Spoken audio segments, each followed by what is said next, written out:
வாழ்க வையகம், வாழ்க வையகம், வாழ்க வளமுடன். வாழ்க வையகம், வாழ்க வையகம், வாழ்க வளமுடன். குரு வாழ்க, குருவே துணை. இன்றைய சிந்தனையாக சமாதானம் அப்படிங்கிற தலைப்பில் நம்ம சிறிது நேரம் சிந்திப்போம். நம்ம தவம் செய்கிறப்ப பல எண்ணங்கள் வருது. எண்ணங்கள் நம்மளை தவம் செய்ய விடாமல் தடுக்கிறது ஆரம்ப காலகட்ட சாதகர்களுக்கு எப்பொழுதுமே இருக்கும். அப்போ நம்ம மனம் அமைதியாகணும்னா சில பயிற்சிகளை மனதிற்கு கொடுக்கணும். என்ன பயிற்சிகள்னு கேட்டிங்கன்னா, மனம் எப்பெல்லாம் நமக்கு துன்பப்படுதோ அதற்குரிய விடைகளை நம்ம என்ன செய்யணும்னு கேட்டிங்கன்னா, அந்த மனதிற்கு போட்டு நம்ம சமாதானப்படுத்துகிறப்ப நாளடைவில் மனம் சமாதானமாகும். இப்போ பார்த்திங்கன்னா, மனம் எப்பயுமே எது இல்லையோ அதையே நமக்கு விரித்து காட்டி நம்மை துன்பப்பட வைக்கும். எது இருக்கோ அதை நம்ம எதை எப்பயுமே பெருசாக நினைக்க மாட்டோம். எது இல்லையோ அதையே நினச்சி என்ன செய்யும் மனம் எப்போ பார்த்தாலும் நமக்கு விரிச்சு காமிச்சு நம்மளுக்கு மனதை துன்பப்படுத்திக்கிட்டு இருக்கிறத நம்ம உணர்றோம். அப்போ நம்ம என்ன செய்யறோம்னு கேட்டிங்கன்னா, மனம் அப்படிங்கிற ஒரு விஷயத்த நானல்ல அப்படிங்கிற ஒரு புரிதல் நம்ம ஏற்கனவே நம்ம பல பதிவுகளில் பார்த்துருக்கோம். நம்மளுடைய தானியங்கி நரம்பு மண்டலம் மூலயமாக நாம் பதிவு செய்த அந்த பதிவுகள் விரித்து காட்டப்பட்டு மூளையின் வழியாக அலையாக இயக்கப்படுவது தான் மனம். அப்படிங்கிறப்ப அதை ஒவ்வொரு எண்ணங்கள் எழுறப்பையும் அதை சமாதானம் செய்வது போல சில வார்த்தைகளை சொல்லி நம்ம பதிவு பண்ணி வைக்கிறப்ப நாளடைவில் நம்ம எல்லா உணர்வுகள்லேருந்துமே வெளியே வர முடியும். உதாரணமாக நமக்கு யார் மேலேயாவது வெறுப்பு இருக்கலாம். அப்போ அந்த வெறுப்பு உணர்வு நமக்கு ஏற்கனவே நம்ம பதிவு செய்து வைத்ததால் நம்ம அவர்களை பற்றிய எண்ணம் நமக்கு மேலோங்கும் பொழுது நாம் சமாதானமாக சில வார்த்தைகளை நம்ம மனதில் பதிய வைக்கணும்.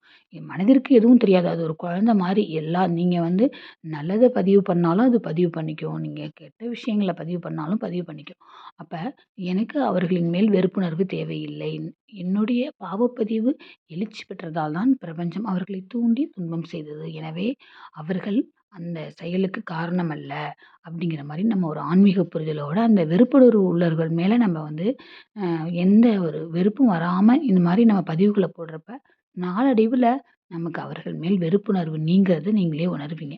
நமக்கு என்னென்ன குணங்கள் வேண்டாமோ அதுக்கெல்லாம் நம்ம சமாதானம் மூலயமா மனதிற்கு நம்ம என்ன செய்ய முடியும், நம்ம பதிலை போட போட போட நாளடைவில் மனதில் நாம் சமாதானமாக போட்ட பதிலும் நமக்கு எப்படி பதிவாகிறதால அந்த மனம் அந்த எண்ணத்துக்கு வலு கொடுக்காம நம்ம மறுபடியும் எழாமல் இருக்கிறத நீங்களே உணர்வீங்க. இப்போ பைபிளில் கூட ஒரு வாசகம் இருக்குது. சமாதானம் அப்படிங்கிறவர்களுக்காக உனக்கான சமாதானத்தை நீயே தேடிக்கொள் அப்படின்னு தான் பைபிளில் உள்ள வாசகம் இருக்குது. அப்போ அந்த சமாதானம்ன்றது ரொம்ப முக்கியம். நம்ம தவத்தில் உட்காந்து நமக்கு நல்லா தவம் சித்திக்கணும்னா மனதில் சமாதானம் இருக்கணும். அப்போ அந்த சமாதானத்திற்காக நாம தான் முயற்சி செய்யணும். உங்கள் மனதில் என்னென்ன எண்ணங்கள் எழுதுங்கிறது வேற யாருக்கும் தெரியாது. அப்போ அந்த எண்ணங்களுக்கு பதில் கொடுக்குற மாதிரி நீங்கள் ஒரு பாசிட்டிவான நேர்மறையான பதில்களை கொடுத்து அந்த மனதை சமாதானப்படுத்த நாளடைவில் உங்கள் மனம் அமைதியாக வரத உணர்வீங்க. சமாதானம் இல்லாத மனம் எப்பொழுதுமே அலைச்சுழல் வேகம் கூடி எண்ணங்கள் எண்ணிக்கை அதிகமாக தான் இருக்கும். அப்போ நம்ம உங்களுக்கு எண்ணங்கள் வெறுப்புணர்வு ஏற்பட்டாலும் சரி, கோப உணர்வு ஏற்பட்டாலும் சரி, கவலை உணர்வு ஏற்பட்டாலும் சரி, அதுக்கெல்லாம் ஒரு சமாதானம் போடுங்க. எப்பயுமே நம்ம இந்த உணர்வுகள் நமக்கு வேண்டாம், இந்த உணர்வுகள் இறைவனின் கட்டளைப்படி நமக்கு நடக்க வேண்டிய நேரத்தில் நடக்கும் அப்படிங்கிற மாதிரிலாம் நம்ம ஒரு எண்ணத்தோட பதிவுகளை போட போட போட அந்த எண்ணம் எழுச்சி பெறாமல் இருக்கிறத நீங்கள் உணர்வீங்க. நாளடைவில் உங்களுக்குள்ளார ஒரு சமாதானம் ஏற்பட்டு உங்கள் மனதிற்கு ஒரு அமைதி கிடைக்கிறதையும் நீங்கள் உணர்வீங்க. அதனால் நம்ம மனம் அமைதியாகணும்னா சமாதானம் அப்படிங்கிறது ரொம்ப முக்கியம். அந்த சமாதானமான மனம்தான் தவத்திற்கு ஏற்ற ஒரு நிலையை ஏற்படுத்தும். அதனால் நீங்கள் இன்னிலேருந்து உங்கள் எண்ணங்களை கவனிங்க. அந்த எண்ணங்களுக்கு பதில் தர்ற மாதிரி, அதாவது மனம் எந்த பதிலை சொன்னால் மனம் அமைதியாகுமோ அதுபோல் ஒரு பதிலை சொல்லி அந்த பதிலையும் நீங்கள் சேர்த்து பதிவு பண்ணும்பொழுது மனம் சமாதானம் ஆகிறத நீங்கள் உணர முடியும். அந்த மனம் அமைதி அடைகிறதையும் நீங்கள் உணர்வீங்க. வாழ்க வளமுடன்.